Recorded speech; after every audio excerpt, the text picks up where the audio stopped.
सर्वप्रथम सर्वांना नमस्कार. छाया होम किचन या यूट्यूब चॅनलवरती सर्वांचे स्वागत आहे. सर्व पदार्थामध्ये गार्निशिंगसाठी वापरली जाणारी कोथिंबीर, आज याच कोथिंबीरीपासून आपण चविष्ट रुचकर अशी कोथिंबीरची चटणी बनवणार आहोत. ही चटणी तुम्ही भाकरी, पोळी, पराठे, नान कशासोबतही तुम्ही खाऊ शकता. अतिशय चविष्ट आणि रुचकर अशी ही चटणी बनते. तर आज आपण पाहणार आहोत कोथिंबीरीची अतिशय चविष्ट चटणी. आपण घेतलेली आहे भरपूरशी कोथिंबीर. या रेसिपीचा मेन इंग्रेडियंट्स म्हणजे ही कोथिंबीर आहे. तर ही कोथिंबीर मी देठासकटच घेतलेली आहे. आपल्याला नुसते पानं घ्यायची नाही आहेत, तर अशा प्रकारची देठं घ्यायची आहेत. त्याची मी फक्त मुळे काढून घेतलेली आहेत आणि देठे तशीच राहू दिलेली आहेत. आता सध्या कोथिंबीरचा सीझन चालू आहे, भरपूर बाजारामध्ये कोथिंबीर येत आहे. तर अशा प्रकारची चटणी तुम्ही नक्की बनवून खा. ही कोथिंबीर मी स्वच्छ धुवून घेतलेली आहे. मेन या देठामध्येच भरपूर पोषण तत्वे असतात, त्यामुळे हे देठ तुम्ही काढू नका. या चटणीमध्ये देठामध्येच फ्लेवर भरपूर आहे. तर अशा प्रकारे तुम्ही बारीक ही कोथिंबीर चिरून घ्या. या रेसिपीमध्ये कोथिंबीर हे इंग्रेडियंट्स मेन राजा आहे, त्यामुळे भरपूर आपल्याला यामध्ये कोथिंबीर लागणार आहे आणि त्याची देठं घ्यायची आपल्याला विसरायची नाही आहेत. तर त्याच्यातच खूप अशी टेस्ट आहे. हे पहा, गॅसवर आपण कढई ठेवलेली आहे आणि त्यामध्ये आपण तेल घातले आहे. या तापलेल्या तेलामध्ये आपल्याला प्रथम अर्धी वाटी शेंगदाणे घालायचे आहेत. हे शेंगदाणे आपल्याला छानपैकी तेलामध्ये खरपूस भाजून घ्यायचे आहेत.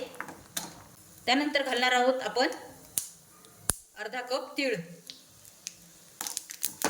हे पण छान भाजायचे आहेत. यातच आपण आपल्या सुक्या लाल मिरच्या घालणार आहोत.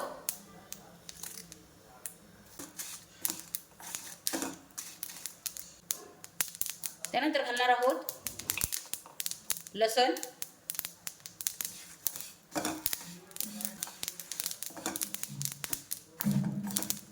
आणि हे सर्व इन्ग्रेडियंट्स छानपैकी आपल्याला भाजून घ्यायचे आहेत. त्यामध्येच घालणार आहेत आपण चिरलेली कोथिंबीर. आता हे आपल्याला कढई भरून दिसत आहे, पण जेव्हा हे भाजल्या जाईल तेव्हा ही आपली कोथिंबीर श्रिंक होईल आणि कमी दिसेल. लाल मिरचीचे प्रमाण तुम्ही कमी जास्त ठेवू शकता. ही मध्यमशी तिखट आहे. मी टाकलेली लाल मिरची भरपूर घातल्या आहेत.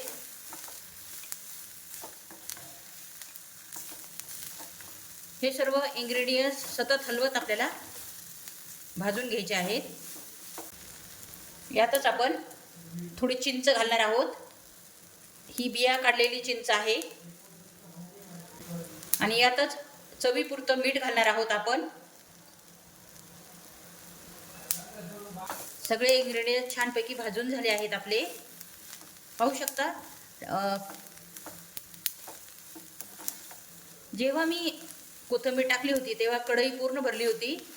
आता आपली कोथिंबीर ही श्रिंक झाली आहे भाजल्यामुळे.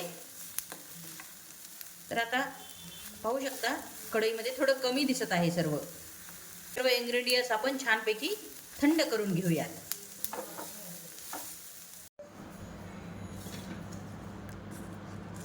हे पहा, आपले मिश्रण हे छानपैकी थंड झाले आहेत.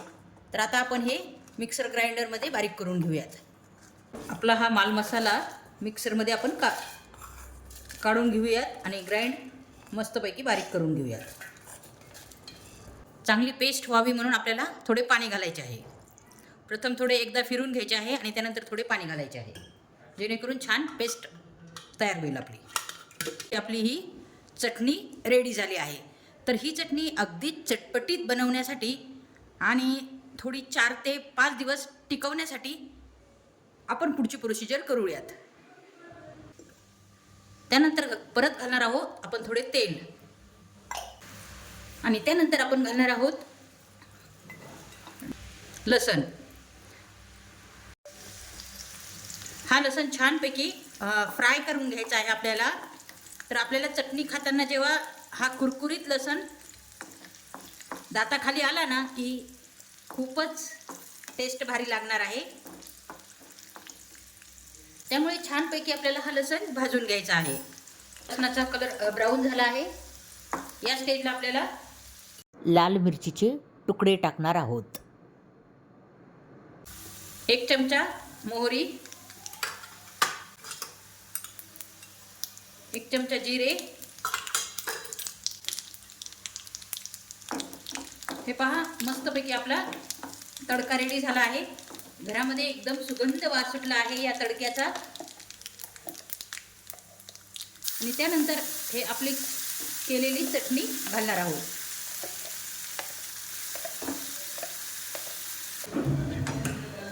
मिक्सरच्या भांड्यामधली सर्व चटणी मी यामध्ये घातली आहे कढईमध्ये आणि ती छानपैकी आपल्याला फ्राय करून घ्यायची आहे.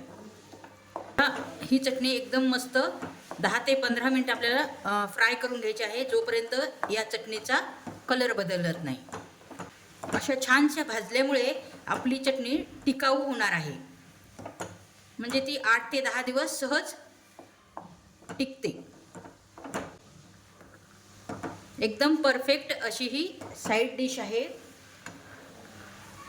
जेवणाची लज्जत वाढवणारी ही डिश आहे. तुम्ही या डिशला कोथिंबीरचा चटका किंवा कोथिंबीरची चटणी असेही म्हणू शकता. हे पहा आपल्याला ही चटणी भाजता भाजता 15 ते 20 मिनटं झाले आहेत पूर्ण. पाहू शकता कलर पूर्ण बदलला आहे या चटणीचा आणि यातील पाणी पण भरपूरसे आटले आहे. अगदी मोकळी मोकळी झाली आहे. अशी व्यवस्थितशीर जर भाजली तर ती 8 ते 9 दिवस सहज आपल्याला फ्रीजमध्ये टिकते. त्यामुळे भाजायची आपल्याला घाई करायची नाही आहे. छानपैकी भाजून घ्यायची आहे. चटणी पूर्णपैकी भाजून झाली आहे. या टायमाला आपल्याला गॅसची फ्लेम बंद करून टाकायची आहे.